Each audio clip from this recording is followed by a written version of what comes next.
Social media पर आजकल कुछ भी वायरल होते समय नहीं लगता है और बवाल होते भी ज़्यादा वक्त नहीं लगता है। सोशल मीडिया पर एक क्लिप आजकल वायरल हो रही है जिसके चलते दृष्टि IAS कोचिंग सेंटर के मालिक और डायरेक्टर डॉक्टर विकास दिव्यकीर्ति इन दिनों एक बड़े विवाद में फंस गए हैं।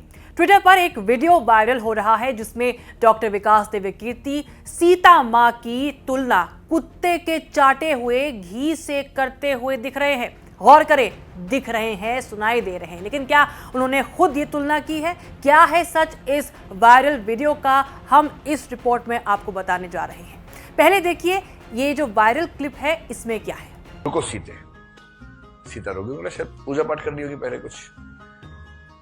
तो राम ने जो वाक्य बोला है ना, बड़ा खराब वाक्य बोला। मैं तो बोलते हुए मेरी जबान कट के गिर जाएगी, पर बोलना होगा, क्या करें। तो ऐसा वाक्य बोला है, और वो वाक्य ये है कि हे सीते, अगर तुम्हें लगता है कि युद्ध मैंने तुम्हारे लड़ा है तो तुम्हारी गलतफहमी है। युद्ध तुम्हारे लिए नहीं लड़ा है, युद्ध अपने कुल के सम्मान के लिए लड़ा है। और रही तुम्हारी बात, जैसे कुत्ते द्वारा चाटे जाने के बाद घी भोजन योग्य नहीं रहता है, वैसे तुम अब मेरे योग्य नहीं हो।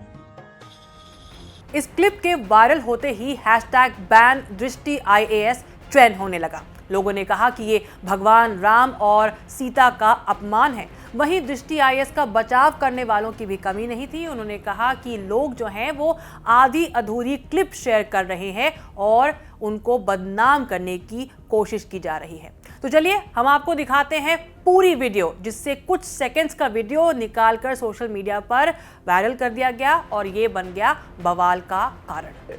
वैसे तुम अब मेरे योग्य नहीं हो। संस्कृत के एक ग्रंथ में राम के मुंह से ये कहलवाया गया है। ये राम नहीं कह रहे, लेखक कह रहे हैं। लेखक लोग अपने मन की बातें चरित्रों के मुंह से कहलवाते हैं और छवि बनती है चरित्र की, छवि बिगड़ती है उसकी। तुलसीदास जी एकदम चुपचाप गोल कर गए इस पूरे मामले को। उनको पता था कि ये सब नहीं चलेगा, फेमिनिज्म पैदा होने वाला 3-4 साल बाद, और उस समय की महिलाएं बैंड बजा देंगी। हालांकि फिर भी ऐसी बातें महिलाओं के लिए कह गए हैं कि बैंड बजाने के लिए पर्याप्त कारण। अब खुद डॉक्टर विकास दिव्यकीर्ति ने इस मामले को लेकर अपनी सफाई पेश की है। द ललन टॉप से खास बातचीत में उन्होंने कहा कि जितने दूसरे लोग जो उन पर उंगली उठा रहे हैं हिंदू हैं, उतने ही वो हिंदू हैं, उनको किसी से सर्टिफिकेट नहीं चाहिए। डॉक्टर विकास दिव्यकीर्ति ने कहा कि उन्होंने कुछ भी मनगढ़ंत बोला है, अपने मन से जोड़ा है तो वो उसकी जिम्मेदारी लेंगे, लेकिन जो किताब में लिखा है वो उनकी जिम्मेदारी नहीं है। सुनिए उन्होंने क्या कहा। प्रसंग मैंने जो बताया वो ये है कि श्री पुरुषोत्तम अग्रवाल का एक लेख है जी, और मैंने उस लेख का संदर्भ दिया। पुरुषोत्तम अग्रवाल ऐसे वैसे अध्यापक नहीं है, वो मतलब 30-40 साल की उनकी रिसर्च है। उसमें ये लिख रहे हैं लेखक कि सीता समझती रही कि युद्ध उनकी मुक्ति के लिए हुआ है। ये पृष्ठ 66 है, अगर आप में से कोई भी देखना चाहे तो 66वें पृष्ठ पर नीचे और 67वें पृष्ठ पर थोड़ा ठीक से पढ़ेंगे तो स्पष्ट होगा। वही ये गीता प्रेस गोरखपुर की महाभारत द्वितीय खंड है। इस द्वितीय खंड में एकदम लेटेस्ट, मैंने आज ही ये बुक नहीं खरीदवाई है जानबूझ के। इसमें पृष्ठ संख्या 918 और 919, ये 2 पेज हैं, 918 919। जिसको भी देखना हो इसमें जाके देखें। और ये 291वां अध्याय है, और ये अध्याय इसमें मार्कंडेय कह रहे हैं, मार्कंडेय उवाच से यहाँ से शुरू होता है। और उसका जो श्लोक नंबर 13 है, सुवृताम सुवृताम वाप्यहम त्वामद्य मैथिली नोत्सहे परिभोगाय श्वावलीढ़म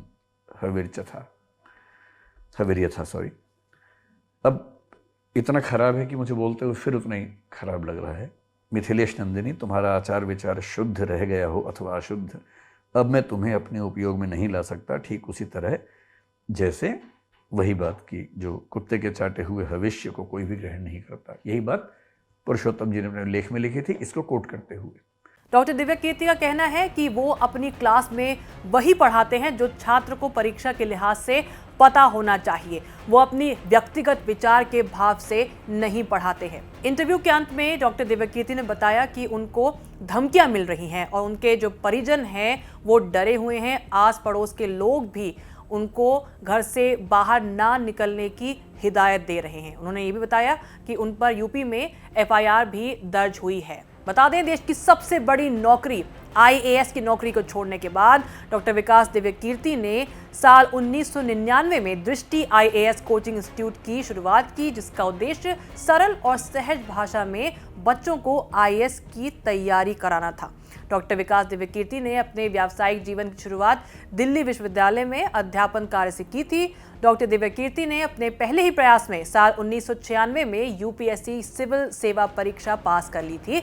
इसके बाद उन्होंने केंद्र गृह मंत्रालय में काम किया, लेकिन वहां पर वो ज़्यादा समय तक नहीं काम कर पाए, उनका मन नहीं लगा और 1 साल बाद ही उन्होंने अपनी नौकरी से इस्तीफा दे दिया। जिसके बाद उन्होंने, जैसे कि हमने आपको पहले बताया, 1999 में दृष्टि आईएएस कोचिंग इंस्टीट्यूट की स्थापना की और ये जो इंस्टीट्यूट है वो काफ़ी ज़्यादा मशहूर है और जो दिव्यकीर्ति जो दृष्टि आईएएस यूट्यूब चैनल है उनका, वो भी काफ़ी ज़्यादा फेमस है, काफ़ी ज़्यादा बच्चों में पॉपुलर भी है।